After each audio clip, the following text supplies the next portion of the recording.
साथीहरू यति बेला म पर्सा राष्ट्रिय निकुञ्जको यो परिसर अगाडि छु र तपाईं देख्न सक्नुहुन्छ यहाँ एउटा हात्ती राखिएको छ, बनाइएको छ। यो आर्टिफिसियल हात्ती हो।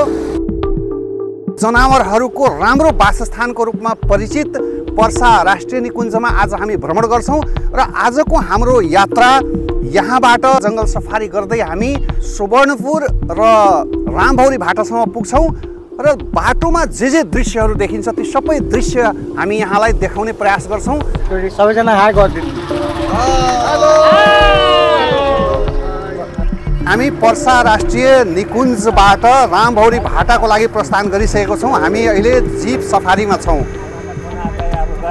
यो यात्रा निकै रोमाञ्चकारी हुनेवाला छ, निकै नै आनन्दमय हुनेवाला छ, किनभने हामी पर्सा राष्ट्रिय निकुञ्जको भ्रमणमा जाँदैछौँ। यो निकुञ्ज जो खास गरेर वाइल्ड एनिमलको लागि, जङ्गली जनावरको लागि प्रख्यात निकुञ्जको रूपमा रहेको छ।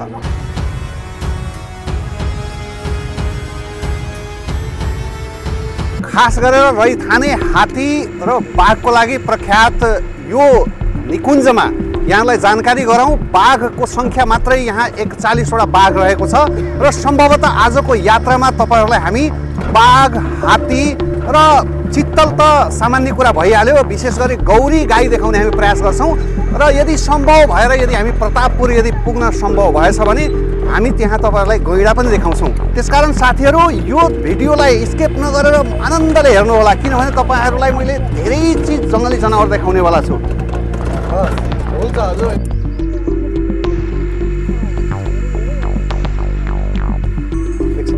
यहाँ देखिराख्नु भएको छ साथीहरू, यो चित्तल हो। चित्तल हामीलाई हरिण पनि भन्छौँ। यो अहिले फायर लाइन क्रस गर्दै भित्र पसेको छ। यो दृश्य तपाईँलाई एकदम देखाइरहेको छु म। यस्तै थुप्रै जङ्गली जनावर हामी तपाईँलाई देखाउँछौँ अझ अगाडि अगाडि। यतिखेर हाम्रो यात्रा निरन्तर अगाडि बढिरहेको छ र यो यात्रामा हामीसँग शारदाजी हुनुहुन्छ, सीता अधिकारी हुनुहुन्छ र अगाडिको सिटमा महेश्वर अधिकारी र जीतलाल श्रेष्ठ। पछाडि मेरो दाहिनेतिर गुरु गौतम र देब्रेतिर शङ्कर आचार्यजी हुनुहुन्छ भने त्यसको पछाडि हाम्रो हेटौँडाका साथीहरू पनि हुनुहुन्छ र हामी यसरी रमाइलो गर्दै यो पर्सा राष्ट्रिय निकुञ्जको भ्रमणमा छौँ। वन्य जन्तु देखाउने हाम्रो प्रयास छ, हामीसँग निरन्तर बनिराख्नु होला, किनभने यो यात्रामा तपाईहरुलाई हामी जंगली जनावरहरूको राम्रो अवलोकन गराउँछौँ घरमा बसी बसी यो भिडियोको माध्यमबाट। यहाँ हामीले जुन दृश्यमा देखिरहेका छौँ, यहाँ 2-3वटा गौरी गाई, यो भैँसी जस्तो आकारको देखिन्छ। यो गौरी गाई हो खासमा।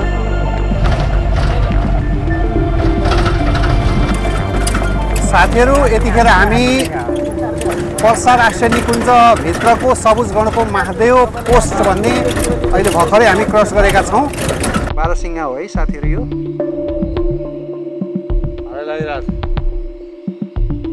यहाँ बारसिंगा छ, जोडी नै छन् यहाँ। अहिले उफ्रिएर भागेको हामी देखिरहेका छौँ।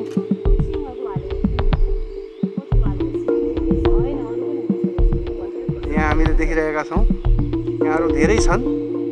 यो यिनीहरू प्रजननको बेला परेको छ साथीहरू। यहाँ हेर्नु,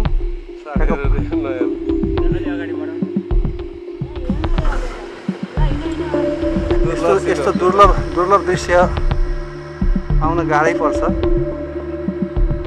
बारसिंगाको।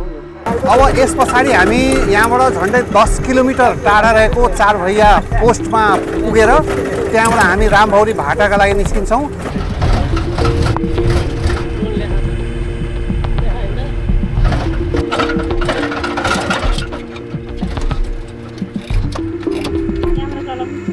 साथीहरू यतिखेर हामी चार भैया पोस्टमा आइसकेको छौँ र चार भैया पोस्टबाट अब यहाँबाट हामी दाहिने मोड्दै हामी रामभौरी भाटामा पुग्छौँ र त्यहाँ एउटा बलियो ग्रासल्यान्ड छ र साथसाथै धार्मिक पर्यटनको हिसाबले त्यहाँनिर महादेव मन्दिर पनि छ, ठुलो महादेव मन्दिर माथि डाँडामा, जुन कुराको हामी अवलोकन गर्छौँ।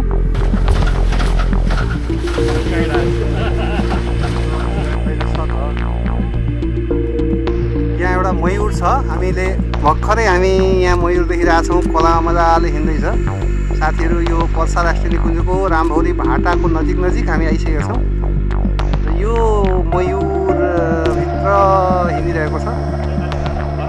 हेर्न सक्नुहुन्छ भाले मजुर हो है साथीहरू भित्र पसिरहेछ योसँग पोथी पनि हुनुपर्छ दायाँ बायाँ कतैतिर तर भाले हामी देख्यौँ अहिलेसम्मको यो यात्रामा हामीले केही जङ्गली जनावरहरू जस्तै गौरी गाई चित्तलहरू हामीले फेला पारेका छौँ भने केही चराचुरुङ्गीहरू पनि फेला पारेका छौँ हामी अहिले भाटाभन्दा अलिकति यतैतिर छौँ र हामी देखिरहेका छौँ यो पानीको राम्रो बलियो स्रोत भएको ठाउँ छ यहाँ कालो ढेँडो बाँदरहरू पनि हामी देखिरहेका छौँ उफ्रिरहेको र अलि पर यहाँ पानी भएको हुनाले हरिणहरू भर्खरै बथानै त्यहाँ छ यो बथान चाहिँ हामीले देखाउने कोसिस गरिरहेका छौँ तपाईँ हेर्न सक्नुहुन्छ हरिणहरू मजाले बथानै हरिण भागिरहेको छ यो झाडीभित्र यहाँ चाहिँ चित्तलहरूको ठुलो बथान छ यहाँ चाहिँ ठ्याक्क बाटो क्रस गर्दै गरेको यहाँ चित्तलको बथान छ यहाँ हेर्न सक्नुहुन्छ साथीहरू चित्तलहरू मजाको चित्तल उफ्रिएको छ आहा चित्तलहरू हेर्नु त यहाँ यस्तो चित्तलहरूको बथान नै हामीले भेटाएको छौँ साथीहरू विभिन्न किसिमका जनावरहरू खास गरेर मयूर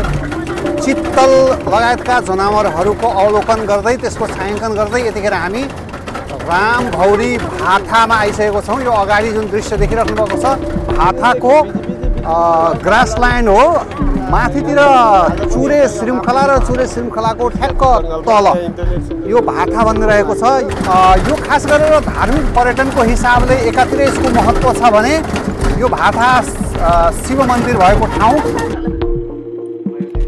साथीहरू यहाँ जुन देख्नु भएको छ दुईटा मयूरका जोडीहरू यो दुईटै खोलाको बगरमा दौडिरहेका दृश्य चाहिँ छन् हेर्नुहोस् है साथीहरू क्या रमाइलो दृश्य यतिखेर हामीले फेला पारेका छौँ अब यो मयूर नाचेको दृश्य पाएको भए त अझ राम्रो हुन्थ्यो त्यो एउटा भाले र एउटा पोथी रहेछ यो पछाडिको जुन छ यो चाहिँ पोथी छ भने अगाडिको जुन देखिराख्नु भएको छ फुरेरै भाग्दै गरेको यो चाहिँ भाले मयूर हो प्राय मयूरहरू भाले पोथी सँगसँगै हिँडिरहेका हुन्छन् तर हामी जङ्गलमा हिँड्दाखेरि कहिलेकाहीँ एउटा मात्रै भेटाउँछौँ नाच्दे भाइ नाच्दे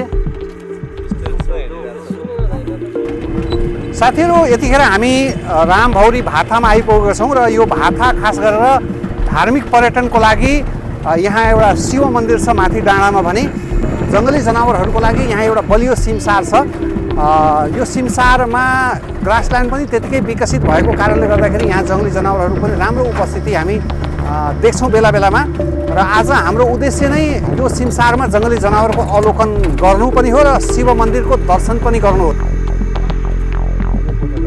रुखमा एउटा हुचिल बसेको छ हामी देखिरहेका छौँ उड्यो यो हुचिल चाहिँ उडेर यसो गयो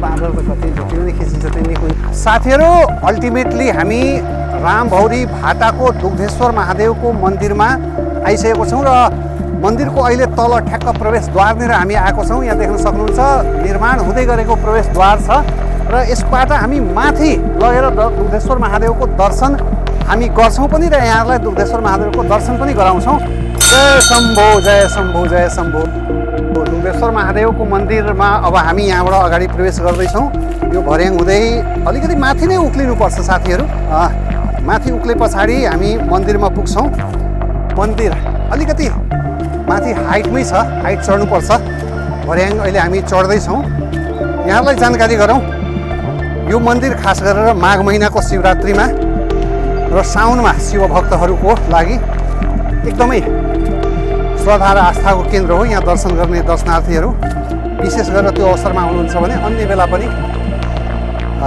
रामभौरी भाटा आउने दर्शनार्थीहरूलाई यहाँ दर्शन गर्नको लागि शङ्करजी हामीसँग शङ्करजी पनि हुनुहुन्छ कस्तो अनुभव गर्दै हुनुहुन्छ आजको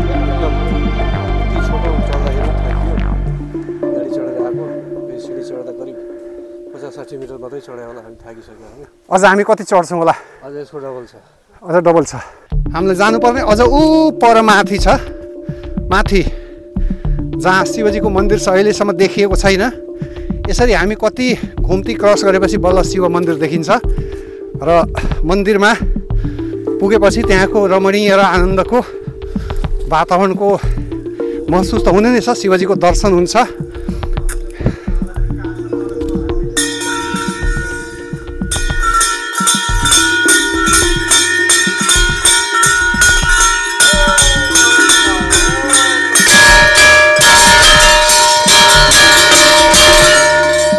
जय शिव शम्भु, जय शिव शम्भु।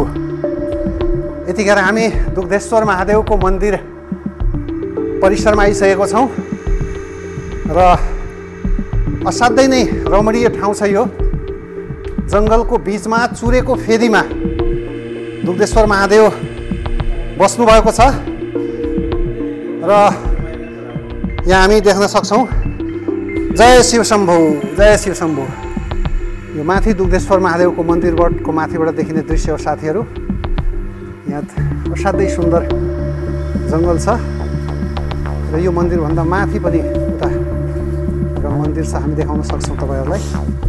यसरी आउनुभयो भने यहाँ माथि ठ्याक्क पुग्दाखेरि एउटा अर्को पनि यहाँ मन्दिर अहिले नयाँ बनेको छ।